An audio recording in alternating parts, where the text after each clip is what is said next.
Hello anh em, Nas đẹp trai đã quay trở lại rồi đây. Mà thôi, dẹp câu chuyện nhan sắc của tôi qua một bên đi nhé. Trong video ngày hôm nay, chúng ta sẽ cùng khám phá câu chuyện về mối thù không đội trời chung của anh cặp máu lửa Scorpion và chàng sát thủ máu lạnh Sub-Zero trong tựa game Mortal Kombat. Hai khuôn mặt này luôn được đặt lên làm đại sứ cho cả một thương hiệu kể từ thời điểm khai sinh. Và gần đây nhất, hai nhân vật ninja lửa và sát thủ băng lại tiếp tục gánh vác cả bộ phim remake Mortal Kombat trong năm 2021. Đối với các anh em chỉ vừa biết đến hai đại ca này qua phim ảnh thì video này sẽ đem đến nhiều thông tin rất thú vị đấy nha.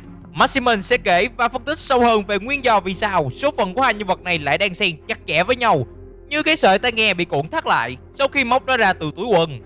Rồi sau đó, ta sẽ có một màn phân tích sức mạnh để trả lời câu hỏi ai sẽ là người thắng cuộc nếu cả hai bị đưa vào một trận đấu lòng MMA.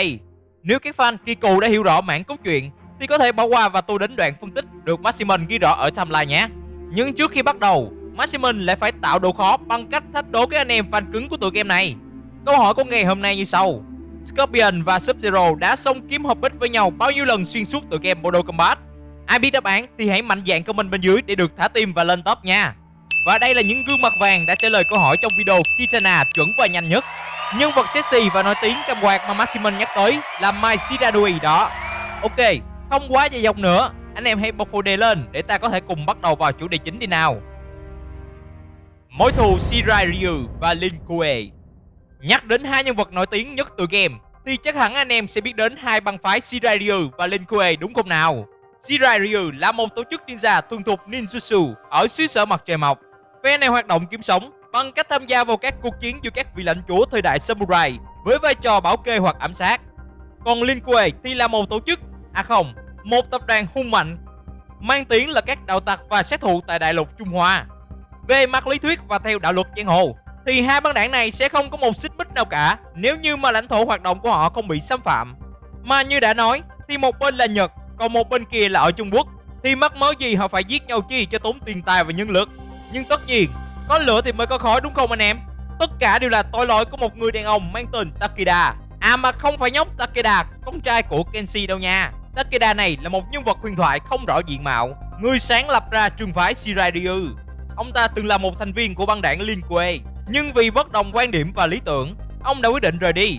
Nhưng luật lệ của Lin Kuei đã rõ, sống vì Lin Kuei, chết cũng vì Lin Kuei. Cho nên, việc tự mình cưỡng ép xuất sư của Takeda là một tội tạo phản phải lĩnh án tử. Cụ Takeda từ Trung Quốc bỏ trốn về Nhật Bản, nhưng Lin Kuei sẽ không dừng cuộc truy xét ở biên giới đại dương. Rồi như một hành động tự vệ, ông đã ban hết tất cả bí mật, tất cả kỹ thuật chiến đấu và tất cả mọi căn bản huấn luyện của Lin Kuei mà ông đã đánh cắp để biến tấu nó thành một trường phái ninjutsu cho riêng mình. Ông gọi nó là Shirai Ryu. Phải công nhận cụ Takeda là một chân chơi không sợ mưa rơi, là một thánh tròn cực đỉnh của thời đại. Bởi vì quân phục mà ông chọn cho Shirai Ryu là y hệt 99% so với Lin Kuei, chỉ đổi màu xanh thành vàng để chọc tức đội cũ.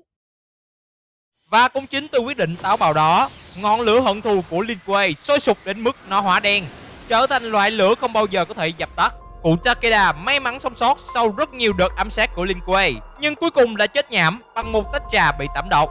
Cái chết đầy bí ẩn và láng xẹt của Takeda tất nhiên không làm nguôi các quan chức lãnh đạo của Lin Kuei, vì cái tên Shirai Ryu ngày càng trở nên nổi tiếng và hùng mạnh dựa vào các chiến thuật và chỉ dạy từ Lin Kuei mà ra. Và thế là từ đời này sang đời khác, Lin Kuei và Shirai Ryu vẫn rơi vào một cuộc chiến không hồi dứt. Mối thù Scorpion và Sub-Zero. Tuy nhiên, cuộc chiến đẫm máu truyền kỳ này cuối cùng cũng có dấu hiệu thay đổi khi ta đến với thời đại của Scorpion và Sub-Zero. Và cũng chính tại lúc này, ta có khá nhiều phiên bản về mối thù giữa vị sát thủ băng giá và anh cạp áo vàng trên phim Mortal Kombat 2021. Thì do cuộc chiến tranh bán hội mà Sub-Zero tận tay giết Hanzo Hasashi và gia đình của anh tại ngôi làng Shirai Ryu. Còn ở timeline gốc của game thì Hanzo đã bại trận dưới tay của Bi-Han tại ngôi đền Thiếu Lâm Tự, khi cả hai đều được thuê bởi Quan Chi đi đánh cắp tấm bản đồ nguyên tố dẫn đến địa điểm Shinnok Amulet được cất giữ. Và khi Bi-Han thành công quay về phục mệnh, Quan Chi đền đáp hỏi Lin Kuei bằng sự tuyệt diệt của Shirai Ryu. Và tại timeline mới nhất, tương tự với phiên bản phim, là cả hội Shirai Ryu và Hanzo Hasashi đều bị chu diệt của tộc tại ngôi làng của họ. Tuy nhiên, kẻ cầm đầu không phải Bi-Han mà là Quan Chi, gã phù thủy của Netherrealm cải trang thành Sub-Zero để can quét và tự tay sát hại vợ con của Hanzo. Dù là phiên bản nào đi chăng nữa thì kẻ được lợi nhất trong sự kiện đau thương của anh cạp và Shirai Ryu chính là Quan Chi. hắn ta nắm giữ linh hồn đầy oán hận của một Hanzo Hasashi và biến nó thành một tên lính đánh thuê đầy quyền lực mang tên Scorpion. Dưới thân phận của Scorpion, chiến binh duy nhất còn tồn tại của Shiraiyu không ngừng chiến đấu để chờ đợi cơ hội trả thù. Trong phim, Scorpion đã có một pha song kiếm hợp bích với chàng Khổ Dòng, hậu duệ của dòng máu Shiraiyu, để kết liễu Sub-Zero. Scorpion kể từ lúc đó đã được giải thoát khỏi sự dằn vặt của hận thù và giao phó trọng trách giữ gìn huyết thống của Shiraiyu cho Khổ Dòng rồi biến mất. Scorpion ở trong phim đợt này dù nằm trong vai trò gánh tìm, nhưng nhà làm phim đã xóa bỏ đi rất nhiều chi tiết xây dựng nhân vật của anh. Điển hình là ở Timeline Ghost, khi Bi-Han đổ máu thay cho thủ phạm thực sự là Wanji, Scorpion cảm thấy trống trải vô cùng thay vì thỏa mãn. Cho nên, anh quyết định xây dựng lại Shiraiyu của riêng mình sau đó. Scorpion hoàn thành mối giao kèo với các Elder Gods để hồi sinh lại tất cả những linh hồn Shiraiyu đã khuất, trong đó có cả vợ và con của anh. Điều trớ trêu ở đây là các cổ thần đã chơi xỏ anh cạp với một lời hứa nửa vời. Họ hồi sinh các thành viên Shiraiyu dưới dạng xác sống Revenant, chứ không thành người toàn vẹn. Anh cạp phải đánh thắng Trần Tử Chiến tại Kim Tự Tháp August và sở hữu sức mạnh của Blaze mới mang gia đình yêu quý của mình quay về với cõi sống. Thế nhưng, theo ta biết thì đó chỉ là trường hợp giả tưởng, vì anh đã phải bỏ mạng ngay tại dưới chân tháp. Sự kiện tận thế tại tháp August dẫn ta đến timeline mới khi Raiden sử dụng phép thuật của mình nhằm thay đổi số phận. Tại đây, tất nhiên Scorpion vẫn tận tay giết chết Bi-Han, nhưng đó là do Wanji đứng đằng sau giật dây với các hình ảnh vợ con anh bị thảm sát dưới tay của một Sub-Zero do chính hắn giả mạo. Scorpion tiếp đó chỉ biết tiếp tục phục tùng Wanji vì nghĩ rằng bản thân mình mắc nợ hắn ta cái cơ hội trả thù đó. Tuy nhiên, khi gặp được Kenshi sau trận đại chiến tại Earthrealm, Scorpion lấy lại được nhân tính của mình và kiểm soát được sức mạnh quỷ bên trong mình. Và một lần nữa, anh trở lại thành Hanzo Hasashi. Hanzo xây dựng lại hội Shiraiyu từ con số 0 và thu nhận con trai của Kenshi làm đệ tử để trả ơn năm xưa. Nhóc này tên là Takeda. Rồi số phận chó rách lại tiếp tục theo đuổi anh khi mà một cậu học trò cùng lứa với Takeda tên Fox bị tha hóa bởi Kamidogu. Nhóc Fox thảm sát hết tất cả hội viên Shiraiyu và chỉ trừ lại riêng mình Hanzo và Takeda. Fox bị chính tay Takeda kết liễu và hai thầy trò đi tìm Raiden để hỏi cho rõ sự kiện của Kamidogu. Trong thời gian này, Hanzo Hasashi tái ngộ lại với em trai của Bi-Han tên Kuai Liang. Kuai Liang và trưởng lão Shiraiyu đã có một trận đấu sinh tử vì chàng Sub-Zero thứ hai cũng đã bị tao hóa bởi Kamidogu. Khi kết thúc trận đấu, Kuai Liang bị thương trầm trọng nhưng Hanzo quyết định không giết anh ta. Bởi giờ đây, cả Shiraiyu và Lin Kuei chỉ còn lỏn cỏn 1-2 người. Hội áo vàng thì còn Hanzo và Takeda. Tổ chức áo xanh thì duy nhất còn có Kuai Liang. Hanzo quá thấu hiểu cảm giác mất hết tất cả nên đã tha mạng cho Sub-Zero nếu như anh có bản lĩnh sống sót qua khỏi tình trạng nguy kịch đó. Mà khoan đã, anh em có bao giờ thắc mắc là tại sao Kuai Liang lại bị Kamidogu tha hóa và tại sao Lin Kuei lại bị tuyệt diệt? Để trả lời cho câu hỏi này, ta hãy tu lại và quan sát tất cả hoạt động của hội sát thủ áo xanh và em trai Sub-Zero số 2 trong lúc Hanzo bận bịu xây dựng lại Shiraiyu cả nhà. Đúng thật là khi Shiraiyu được dần dần gây dựng lại từ lòng đất thì Lin Kuei đang từ từ mục nát từ trên đỉnh vinh quang của nó. Kể từ khi hội Lin Kuei biết về sự tồn tại của Mortal Kombat và các thế lực, các chiến binh mạnh mẽ ở các thế giới khác, những kẻ cầm đầu của hội Lâm Quỷ này đã lên một kế hoạch biến cả đội trở thành cyborg để gia tăng quyền lực. Cái logic đi vào lòng đất đó của họ xuất phát từ quan điểm nếu loại bỏ được các giác quan, các điểm yếu của thân thể xác thịt yếu ớt, thì họ sẽ là những chiến binh mạnh nhất chưa từng thấy. Ở Timeline Ghost, Kuai Liang đã xem đây là một phương án trái chiều với những giá trị của hội Lin Kuei từng sở hữu và quyết định sẽ không chết vì một lý tưởng bản thân mình không tin vào. Sub-Zero đời 2 bỏ trốn khỏi hội và y hệt như câu chuyện của cụ Takeda, anh bị phán tội tào phản và phải bị khai trừ. Kuai Liang sau đó lẩn tránh được, thậm chí là còn đánh ngược nhiều đợt ám sát của hội Lin Kuei bằng cách hợp sức với nhóm chiến binh chính nghĩa của Raiden. Rồi chuyện gì đến cũng sẽ đến. Sector lúc này đã là một con xe bốc bị hỏng mã lập trình và trở nên bất tuân lệnh. Hắn giết chết trưởng lão của hội để chiếm quyền lãnh đạo. Kuai Liang đã kịp thời đánh bại Sector trước khi hắn thành công và sau đó anh vác trong mình trọng trách lãnh đạo mới của Lin Kuei. Anh dời căn cứ của hội đến một ngôi đền bảo hoàng thuộc khu vực Bắc Cực và dần dần tái tạo hình ảnh của một Lin Kuei cách tầng bằng cách sa thải lũ tham quan cũ và chiêu mộ lính mới. Trong đám tân binh đó xuất hiện một nhân vật có khả năng sử dụng băng thuật như Sub-Zero gọi là Frost. Cô gia nhập Lin Kuei bởi vì cô hâm mộ cách làm việc cũ của hội. Chính vì thế, suýt nữa thì cả hội Lin Kuei mới này đều chết sạch dưới tay của Frost vì sự ganh ghét và bất đồng quan điểm. May mắn là Kuai Liang đã ngăn cản cô đồ đệ cưng của mình kịp thời. Hội Lin Kuei mới chiến đấu vì hòa bình này tiếp tục hoạt động cho đến khi Sub-Zero tham gia trận chiến Armageddon và tử trận. Khi timeline mới được tái tạo, Raiden đã làm nhiều việc can thiệp sự kiện cũ tái diễn, nên hậu quả là Kuai Liang đã vô tình bị bắt và biến thành Cyborg. Rồi số phận đưa đẩy anh biến thành một Revenant giống hệt như Scorpion. Cả hai còn có một thời gian làm việc chung với nhau dưới lệnh của Quan Chi. Quay trở về với hội Lin Kuei, ở thời điểm này, nó còn táo bạo hơn khi dám cấu kết với Shao Kahn, vì họ tin rằng Shao Kahn mạnh hơn và là cơ hội tốt nhất cho Lin Kuei có được chỗ đứng trong cả thế giới mới. Tất nhiên, sự thật đã không như sự mong muốn của các nhà lãnh đạo Lin Kuei khi Shao Kahn bại trận dưới tay của Raiden. Sector khi đó trách sự bất tài của vị trưởng lão Lin Kuei và đạo chính. Hắn ép tất cả những thành viên còn lại trong Lin Kuei trở thành Cyborg và giết chết bất kỳ ai không tán thành. Chưa dừng lại ở đó, để gia tăng số lượng, hắn xây dựng nên một nhà máy nhân bản để cấp số nhân lực lượng vũ trang. Cùng thời điểm đó, Kuai Liang được Raiden cứu khỏi số phận Revenant và giao cho nhiệm vụ bảo vệ Kamidogu. Sự trở lại của Sub-Zero là mối đe dọa đối với Sector, nên hắn đã cử một số đông Cyborg để ám sát. Quyết tâm không để bản thân biến thành loài người máy vô tri lần nữa, Kuai Liang sử dụng sức mạnh máu của Kamidogu và giết sạch bọn Cyborg và truy đuổi chúng đến cùng. Anh rượt lũ người máy đến một thành phố tại Nhật Bản rồi đóng băng cả thành phố, biến nó thành một pháo đài bằng để quét sạch lũ Cyborg. Nhưng việc đó cùng lúc đã giết chết rất nhiều người vô tội. Chính tại pháo đài băng này, Kuai Liang chạm trán Hanzo Hasashi và nhóc Takeda khi họ đến lấy lại thành Kamidogu. Kuai Liang thua trận và được cứu khỏi nạn chết bởi Boracho. Sau khi hồi lại sức, chàng Sub-Zero đời 2 tiếp tục truy lùng và phá hoại xưởng nhân bản của Sector, và anh đã thành công với sự trợ giúp của Boracho và Cyrus. Kế đó, Kuai Liang rút lui về một ngôi đền ở Bắc Cực để tĩnh tâm, nhưng Raiden có một kế hoạch khác cho anh. Thần sấm tung lời đồn một hội Lin Kuei mới đang chiêu mộ và rất nhiều người kéo đến tìm anh, trong đó có cả Frost.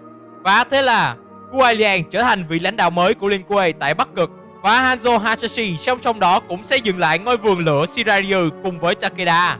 Hai bên áo xanh và áo vàng hoàn toàn gác lại sự tranh chấp để ưu tiên sự phát triển phồn thịnh. Rồi để chấm dứt sự hiểu lầm giữa hai bên một lần và mãi mãi, Kuai Liang mời Hanzo lên ngôi đền của Lin Kuei để phơi bày sự thật về hung thủ thật sự đằng sau sự tàn sát Shiraiyu năm xưa. Từ cái đầu Cyborg của Sector, Kuai Liang có thể thu nhập lại ký ức của hắn và phát hiện ra Quan Chi mới chính là kẻ tàn sát Shiraiyu. Và cuộc giao kèo giữa Quan Chi và Sector được lập ra một cách bí mật và sau lưng các lãnh đạo của Lin Kuei lúc bấy giờ. Hanzo Hasashi thấy có lỗi với Kuai Liang khi đã oán hận một cách mù quáng và giết nhầm Bi-Han, còn Kuai Liang thì cảm thấy áy náy vì cái mưu đồ thiếu danh dự của người Lin Kuei đối với gia đình của Hanzo. Cả hai cúi đầu bày tỏ sự tôn trọng và trái hòa với nhau. Từ đó về sau, Lin Kuei và Shiraiyu không còn xích mích với nhau nữa.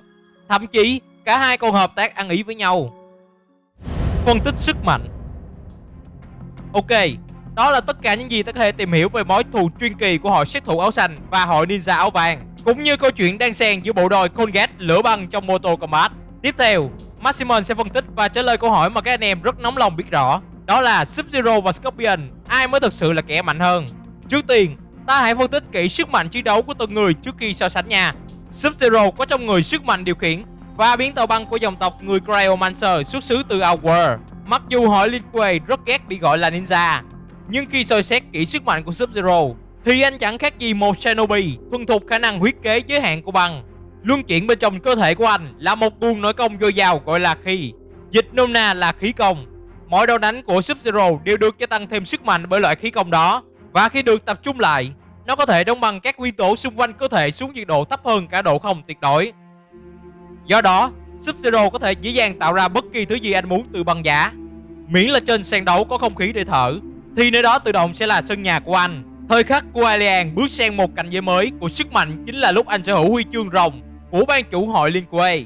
Sức mạnh mà nó đem lại không phải ai cũng có khả năng kiểm soát. Điển hình là Frost khi cả gan dám đánh cắp nó. Sức mạnh băng giá bộc phát ra từ cơ thể của cô đã đóng băng cô lại. Vậy thì theo đó, khả năng điều khiển và chịu đựng cái lạnh của Kuai Liang trong thế giới Mortal Kombat là có 102. Và theo thời gian, sức mạnh chiến đấu và sự sáng tạo nhạy bén bên trong việc tận dụng băng thuật của Kuai Liang càng phát triển hơn nữa. Từ bắn đá tuyết đơn giản đến kim thiền thoát xác phức tạp, thậm chí là dịch chuyển tức thời. Hạn chế sức mạnh của Sub-Zero chỉ có thể là nằm ở phần óc sáng tạo của anh mà thôi. Scorpion là một ninja trời phú và là một chiến binh đáng đồng tiền nhất hội Shiraiyu. Cái tên ninja thiên yết là biệt hiệu chốn giang hồ đặt cho anh bởi cách sử dụng điêu luyện loại binh khí mang tên Kyoketsu Soge, dịch nôm na ra là đuôi bò cạp. Tuy nhiên, cảnh giới sức mạnh của anh còn tăng cao khi anh trở thành nô dịch cho Quan Chi, một sát nhân của lửa địa ngục. Ôm hận trong lòng mối thù vợ con, Scorpion đắm mình trong lửa địa ngục và rèn cho bản thân sức mạnh điều khiển lửa và tạo ra lửa.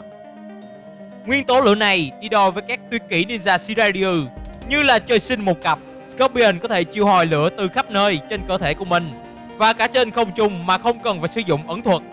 Nhắc đến lửa thì may ra chỉ có hỏa thần Liu Kang mới có thể sánh bằng Scorpion, vì anh sở hữu 100% khả năng miễn dịch với nó. Ngoài ra, vì là một Revenant cấp cao, Scorpion có thể điều khiển các Hellspawn trồi lên từ mặt đất để trói buộc kẻ thù và còn có thể dễ dàng dịch chuyển bản thân ra vào không gian của địa ngục. Anh tận dụng cánh cửa địa ngục cá nhân đó để sáng tạo ra các đòn tuyệt kỹ dịch chuyển tức thời xuyên không gian. Khi được hồi sinh và trở lại làm người, Hanzo Hasashi tuy mất đi khả năng bất tử của một Revenant, anh vẫn có thể kích hoạt sức mạnh của Scorpion bên trong cơ thể. Nó dường như có thể ban cho anh sức mạnh tuyệt đối, nhưng cái giá phải trả là nhân tính, hoặc tệ hơn là chính mạng sống nếu như quá lạm dụng.